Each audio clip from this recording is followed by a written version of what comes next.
नमस्कार, स्वागत है आपका इंडिया न्यूज 28 में। ये बात करते हैं मध्य प्रदेश की कुछ खास खबरों की। विदिशा 3 नालायक बेटों की अनदेखी के चलते पिता ने वृद्ध आश्रम में अंतिम सांस ली। खबर मध्य प्रदेश के विदिशा से है। कहा जाता है कि एक बाप 4 बेटों को पाल सकता है, लेकिन 4 बेटे एक बाप को नहीं। इस बात को सिद्ध कर दिया विदिशा के 3 नालायक बेटों ने।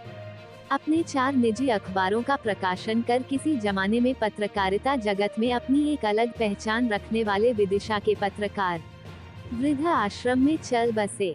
ये सच्ची कहानी आपको झकझोर देगी कैसे एक वृद्ध दंपति ने अपने 3 बेटों के होते हुए भी वृद्ध आश्रम में अपनी जिंदगी को गुजारा और अपने बेटों के इंतजार में पिता ने अंतिम सांस ली। अब बची है तो बूढ़ी दृष्टिहीन माँ।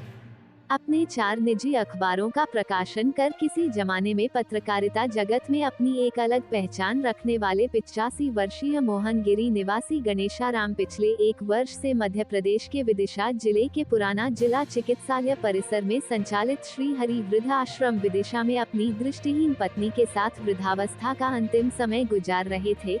वृद्ध आश्रम आने से पूर्व वे अनेक दिनों से अपने निजी घर में बच्चों द्वारा प्रताड़ित जीवन गुजार रहे थे।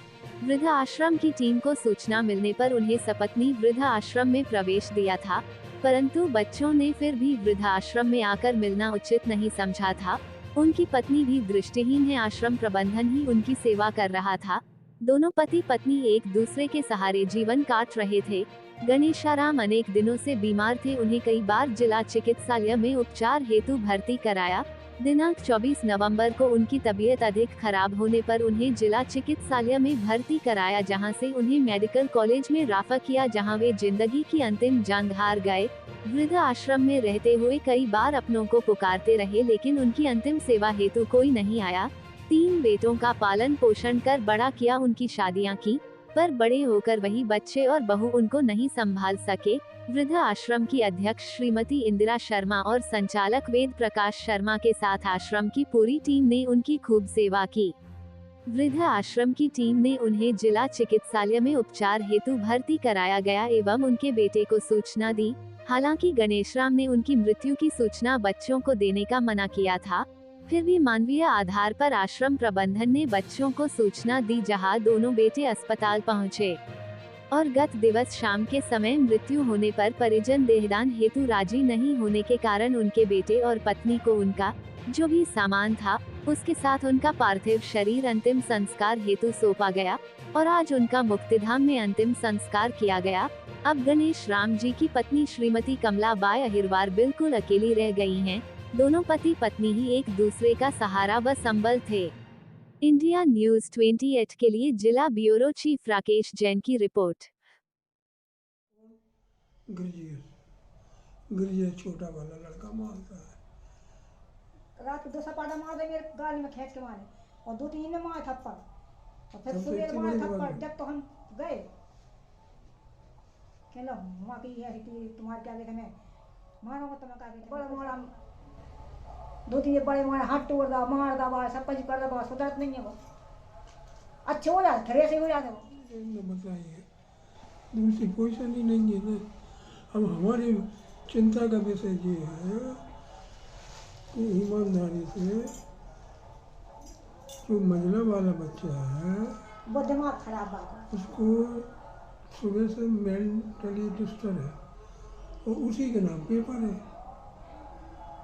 और तो अपने 2 पेपर है, अपने से एक उसके नाम कर दिया और भोपाल से कर दिया था। वो भोपाल से निकलता है, अब उसका पैसा आता है तो इन्हें कहते हैं इसका पैसा आएगा, उसे कहते होंगे 1.5 लाख रुपये जो भी हो। अब ये कहते उनसे पैसा लो, तुम उसे पैसा क्यों दे दी, उसे पैसा क्यों दे दी। वो गाली तो वक्त ही है मगर वो आदत ही है। अच्छा ब्रेन की ये कमी है कि वो 10 साल से वाली से आके वृद्ध आश्रम आ गया। हमें कहीं से कोई नजर नहीं आ रही है सुविधा। हमें घर जाएंगे तो चिल्ला मारे हो तो खाना भी नहीं कहेंगे खाना खाओ हम लोग यहाँ से कैसे बाहर के बाहर चले जाए। बड़े वाले से बोल दें तो नहीं किसी से नहीं बोलोगे हैं? किसी से नहीं बोलोगे हम उनसे नफरत ही करें वाले से। दोनों में से कोई आएगा? नहीं नहीं, हैं? अरे उन्हें मैं बुलाना ही नहीं चाहता ना। उनको सूचना दें तो वो आ जाएंगे क्या? बोले आ तो जाएंगे, मैं थोड़ी करना है, वो आ जाएंगे, मगर मैं मुझसे नफरत करो, दिमाग खराब है या टेंशन में और दिमाग हो जाएगा। जो हम सही हो रहा है ना वो नहीं हो पाएंगे।